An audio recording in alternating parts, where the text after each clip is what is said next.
Steph, ano ba? Mamaya pa yung party, lasing ka na. Oh, come on, come on. What are you talking about? Ako, lasing? Remember, I'm a party animal in US. Party animal ka dyan. Lagi kang lasing. O, teka lang muna, girls. Awat na muna yan. Pwede pa tapusin na lang muna natin to. Shut up, the two of you. Anyway, decided na ba talaga si Mau na dito tumira? Gusto na nga niya dito eh. And parang okay na rin kay Kuya. Oh my God! Dito? Dito sa bahay na to? This is really OMG! Tingnan mo tong bahay na to. It's so, ewan, creepy. Dapat sa bahay na to, winawasak, ginigibaw, kaya binibenta na lang. Iniiwan.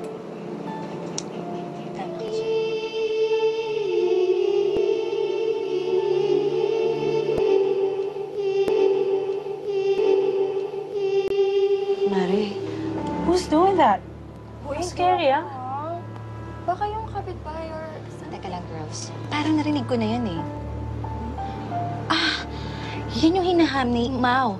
And according sa kanya, yan daw yung paborito nila nung kakambal niya. Oo. Yung patay na. Pero wait, baka nandito ang kaluluwa niya? Stop it, Steph. Hindi ka nakakatuwa, ah. Halika na, Kate. Tapusin na nga natin to. Ay, naku, mabuti pa nga. Hayaan na natin maglasing itong lokaret na to.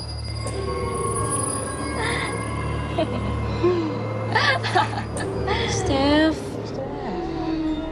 God.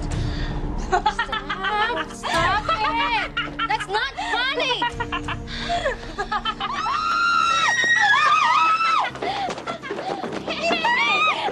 What are you doing? Ang dodot ka na. Pero wait, baka nandito ang kaluluwa niya? Stop it, Steph. Hindi ka nakakatuwa, ah. Halika na, Kate. Tapusin na nga natin to. Ay, naku, mabuti pa nga. Hayaan na natin maglasing itong lokaret na to.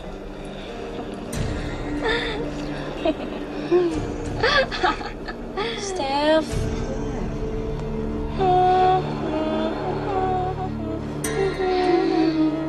God.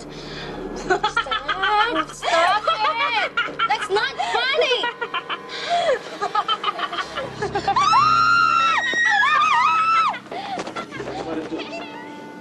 Alam mo na cancel yung bridal shower. O, sige, pakisabi na lang sa kay Rain at kay Emily. Okay.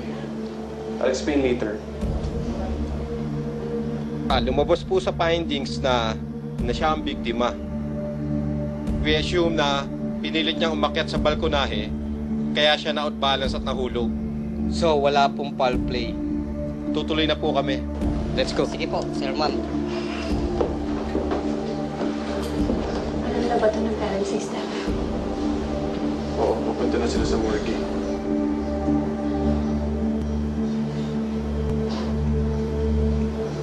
Parang kailangan mangyari ito ngayon. Huwag mo dapat isipin yun. Wala naman may gusto mangyari ito eh. Aksidente lang to. I wanna go home, Kuya. Dito, kuya. Hatid ko muna sila.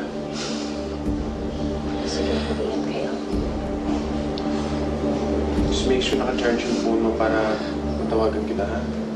Sige, mag-iingat na.